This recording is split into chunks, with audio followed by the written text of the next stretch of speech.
Wonderful. Welcome to session number 9. And it's all about dealing with uncertainty. And now I'm going to discuss a crucial one. It's all about impulse control. Or let me give you another name.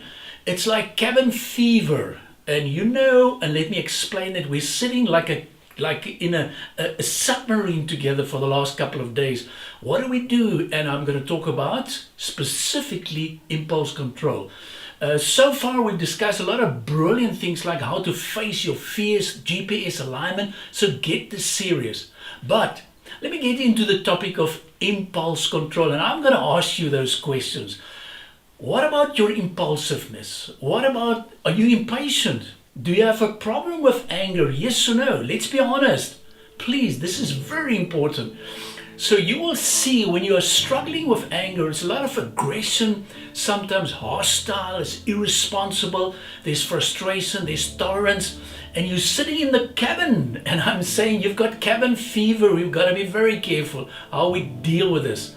Now, if I think about examples, even in the Bible, talking about 2 Timothy 3 and verses 1 to 5, in these last days, we were going to see people who are what? Full of themselves, disobedient, without self-control, unloving, unforgiving.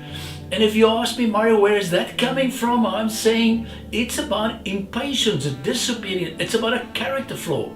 So what do we do? How do we fix this? And in my research, this was so interesting for the preparation of this session. I want to use this specific statement from Oswald Chambers, and that was so beautiful as part of my preparation. He said the following: we imagine we would be all right if a big crisis arose. Listen to that. But the crisis will only reveal the stuff we are made of. It will not put anything into us. Crises always reveal character, and I agree with that. So I'm asking myself, where do you stand on these issues? Now I want to use another example. Brilliant. Let's look at the impulse control of the prodigal son. And please follow with me, because this is vital. The first thing that happened to him was request. Give me my share of the estate. Part 1. Part 2 was rebellion. In other words, listen, I'm not happy, I want to move on, and I'm going to enjoy myself. And then there was certain repercussions. In other words, there was an issue and there was lots of repercussions, and there was even feelings of rejection. In other words, like no one gave him anything.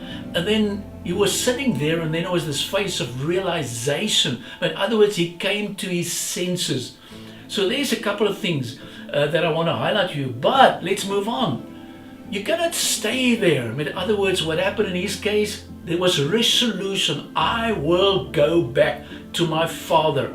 But there was another phase which I believe is so important: repentance. I have sinned. And we're living in a world, people don't accept that. They just want to move on and on and on. And then there was a phase of reconciliation. Beautiful. There was redemption, and then finally rejoicing. So I want you to keep in mind, we're discussing this topic of what? Impulse control, if you look at this specifically, the prodigal son. And we need to keep these type of things in mind. And I want to throw this following 10 evidence of anger back to you, and be very honest with yourself. Do you see the following things in your home right now? Irritable, impatient, raised voice, glaring eyes, hurtful words, explosive action, cutting off communication, argumentation, clenched teeth, heavy breathing.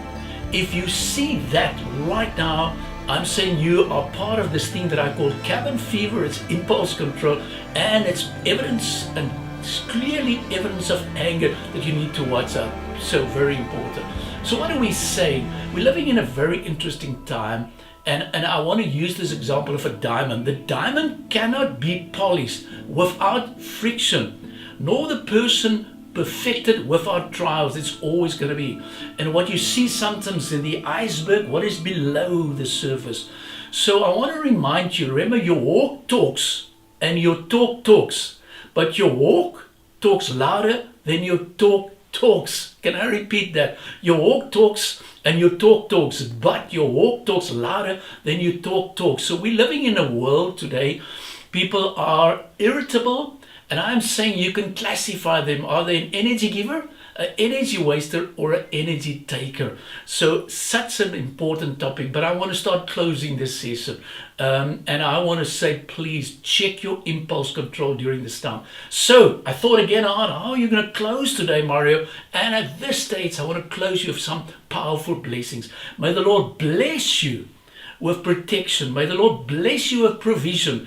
May the Lord bless you with a lot of wisdom during this time. May the Lord bless you with a lot of health. And may the Lord bless you specifically with listening ears, with a long life, with a lot of obedient heart at this stage. Go and make a difference. Remember, there's going to be session number 10, and I'm looking forward to take you through that wonderful session. Be blessed.